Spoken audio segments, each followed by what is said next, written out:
you haven't noticed before, it's Super Bowl week.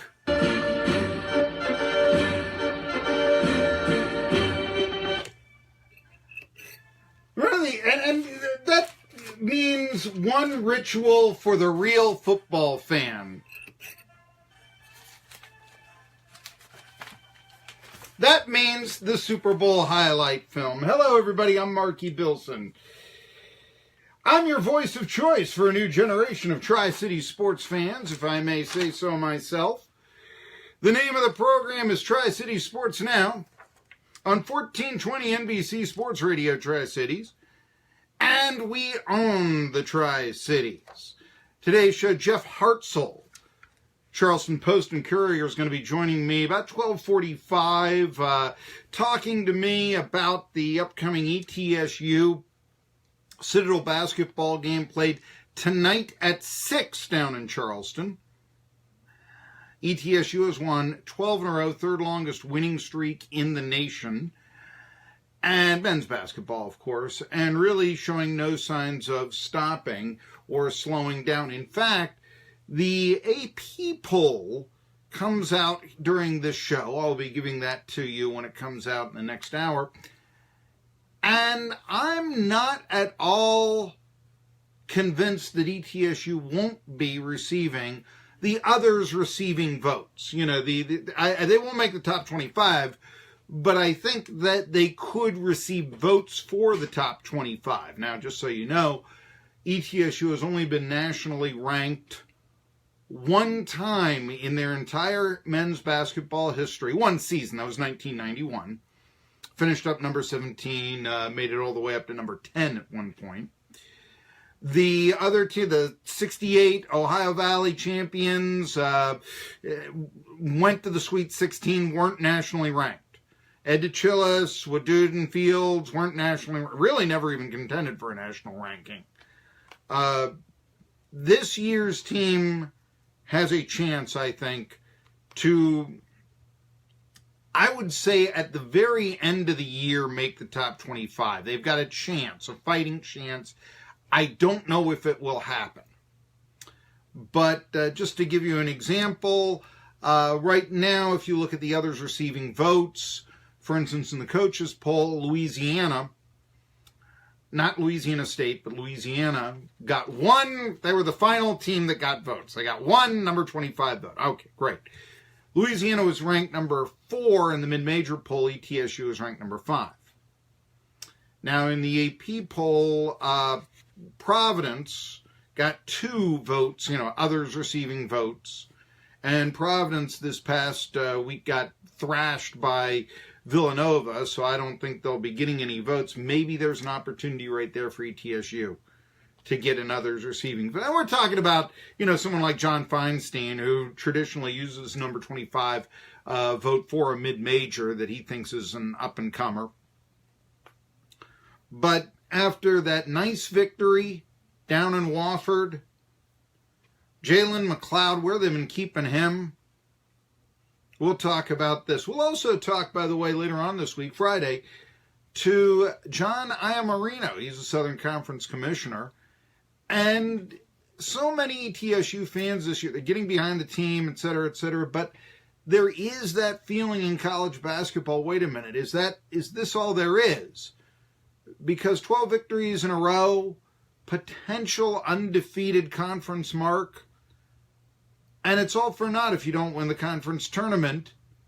There is becoming something of an argument for an ETSU at-large bid. I think they'd have to win out, go all the way to the Southern Conference tournament final and lose in double overtime by a point or something to Wofford or UNCG, probably Wofford, for that to actually take place.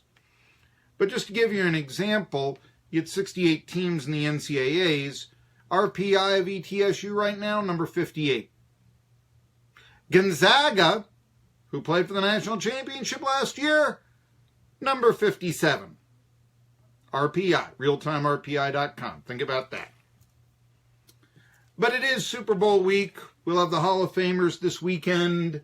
Just a lot of, we want to talk about that, certainly.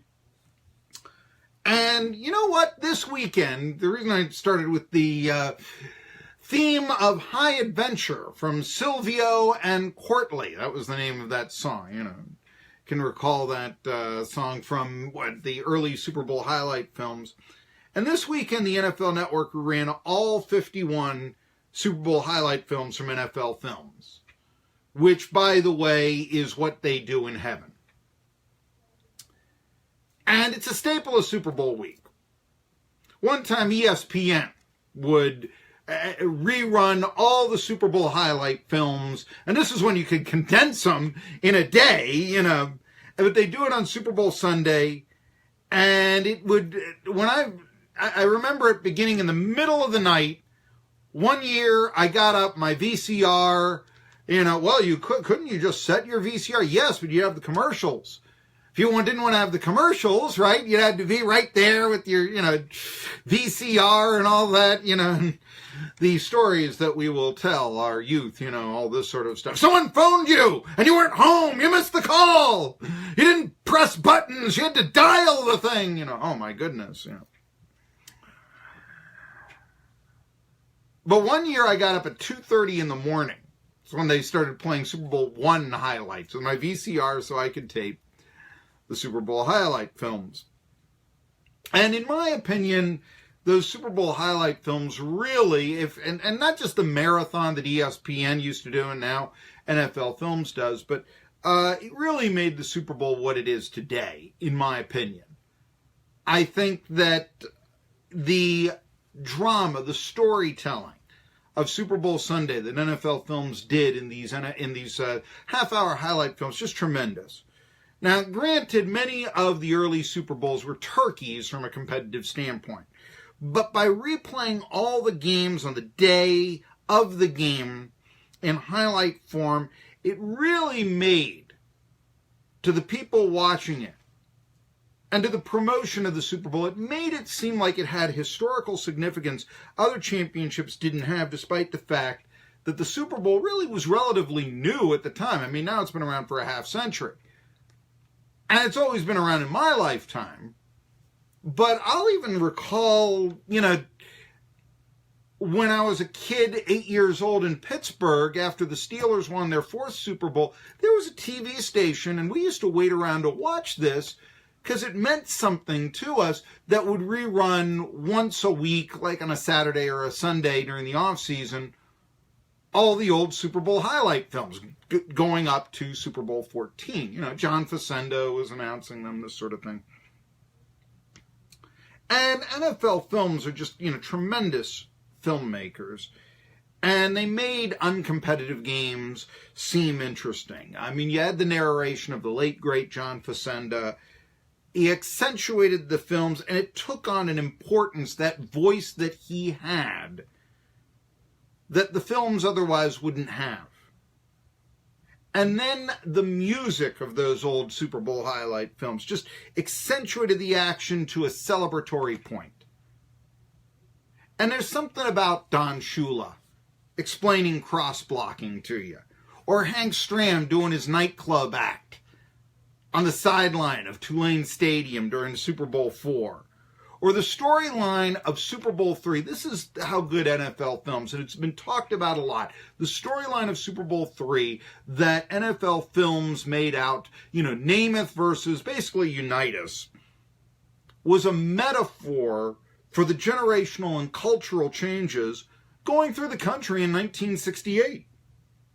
But then NFL Films had the good sense to make Earl Morrall into the Ralph Terry of the NFL 2 years later, when Morrall came off the bench and led the Baltimore Colts to the Super Bowl championship. And they were just the writing. Great teams aren't always great. They're just great when they have to be. I mean, tremendous writing.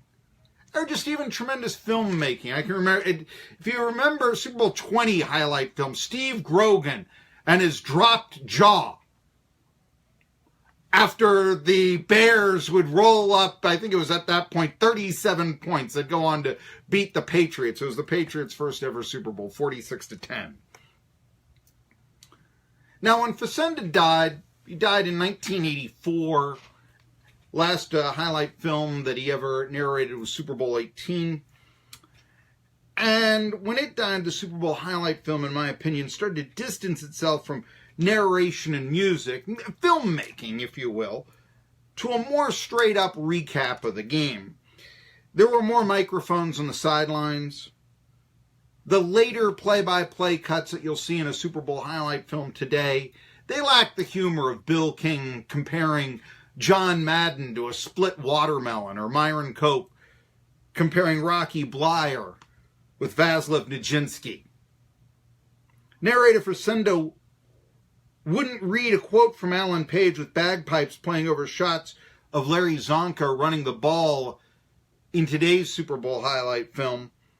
Instead, you'd hear a coach's instruction, a quarterback's conversation on the sideline. What was lost was writing, was storytelling. And I wanted to show you this and play this. This is, just go back to the early Super Bowl highlight films. This is Super Bowl V. We're going to go to Jim O'Brien winning Super Bowl V and the Super Bowl highlight film that NFL Films put out there with Jim O'Brien's game-winning field goal to give the Baltimore Colts their only Super Bowl championship. Here we go.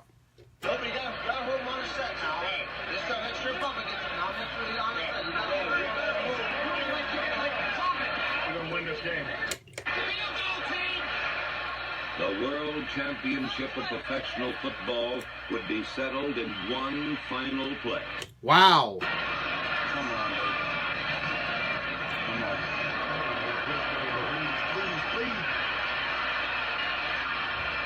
All the money, all the glory, and all that counts in pro football rode on the right foot of rookie Jim O'Brien. Quite a setup.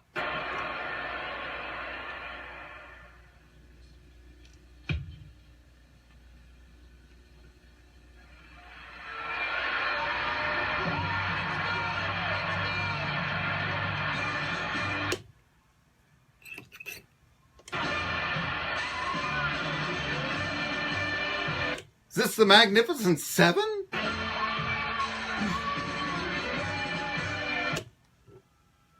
All right, now that was how they framed a game-winning field goal, Super Bowl V, and again, you can't see it, but the music right there, the drama. I'm watching right now, because I've got the video screen right now, Bob Lilly throwing his helmet in disgust.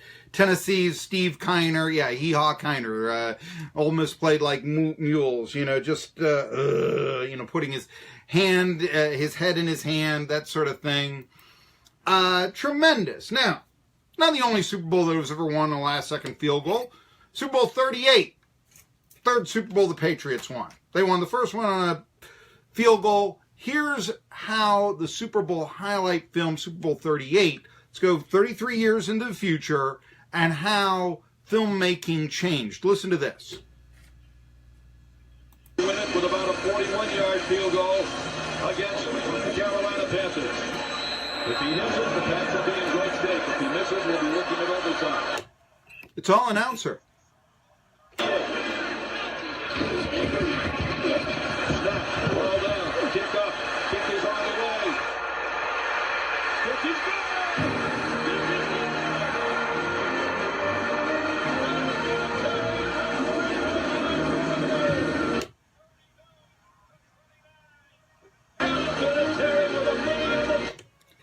Okay, where I'm going here is that music seems to be much more background. Here, let's listen. For the second time in 3 seasons, the New England Patriots shattered the dreams of a valiant opponent. Okay, nice comment right there, but you saw Super Bowl V highlight. They didn't need Fresendo to say the Colts had won. All it was a player crying out, "It's good, it's good!" And then playing the song, which is Open Prairie by Sid Dale. I looked it up, but it sounds like the theme to the Magnificent Seven. This song that you heard was Don Wilkerson, Expanding Frontiers, but it sounds like background music. And frankly, they're letting the announcers, standard call. I mean, it's a great call. It makes a sportscaster's career. I called the winning field goal of the Super Bowl. Can't beat that.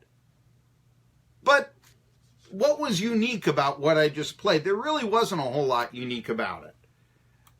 And now I'm going to go to Super Bowl 51 highlights if I can. And this is really, to me, I had a chance to watch the Super Bowl highlight film. Admittedly, I didn't watch every last one. I have watched them all, I believe, at some point. But I wanted to, here is the most recent Super Bowl highlight film that NFL Films put together about Tom Brady's comeback last year. And it's it's a historic game, maybe the greatest Super Bowl ever. But just here's how they frame it. And I think there's something missing as compared to the earlier, I don't mean to sound like an old fuddy-duddy, but the early Super Bowl highlight films. A pass interference call put the Patriots on the doorstep of the end zone. And history. We gotta get in the end zone. Now, okay, admittedly, this is not a field goal attempt, but this is a winning score, last play of the game, so on and so forth. Let's see what happens. Gosling right for James White, cuts it under the red arc, cuts it upfield, driving forward, diving to the goal line! Touchdown! And a title for the Patriots! I can't believe it! We win it, baby! I know, they gotta review it. All right, now listen to it. It was Tom Brady. They got to review it. And it shows you a little bit the changes of football from then and now. They got to review it. You had these plays. There was no question after Vinatieri kicked the field goal, after O'Brien kicked the field goal, who had won. Now there's Brady. They got to review it. Problem perhaps with modern day football. I don't know. I'll let you decide that. But to me, there's a greater allure when you take a step back. There wasn't filmmaking. There wasn't storytelling. The songs, there was so much more of a celebratory song. You didn't have to have anything really explain and talk about this great comeback for the Colts than the song and that ball player crying out, "It's good." Here, there was a little bit too much. And certainly, Jim O'Brien jumping up and down, Adam Vinatieri jumping up and down, whatever. It's a more joyous moment than Tom Brady reminding us that the touchdown must be reviewed before it can count. It's a lesson, less is more. But now, even if it's not practical to watch all 51 Super Bowl highlight films straight, or even if there's an allure to the old films that the contemporary ones don't have, there is another lesson, I think, to be learned. Football history, it's generally recorded on video, whereas baseball history is literary. This is likely why baseball, to me, there's still a connection that baseball has with certain players that no one alive today saw play. Honest Wagner, Ty Cobb. I guess Ty Cobb played until 1927. Could you have a 100-year-old man who maybe saw him at the age of 9, at Shibe Park or something? Maybe, Christy Mathewson, no one's around who saw Christy Mathewson. But few football players of that era have recognizable names. Many baseball players do. Football history is recorded on video. Baseball history is recorded in literature. Football's connection with its past really begins with the Super Bowl era. And for my money, it's because of the Super Bowl highlight film. I'd just like him to go back a little bit to that, Silvio and Courtney and that music. And I guess you can't have a John Facenda anymore, but man alive, a little more storytelling. That's all I'm saying. Tri-City Sports Now. We'll come back to you after this.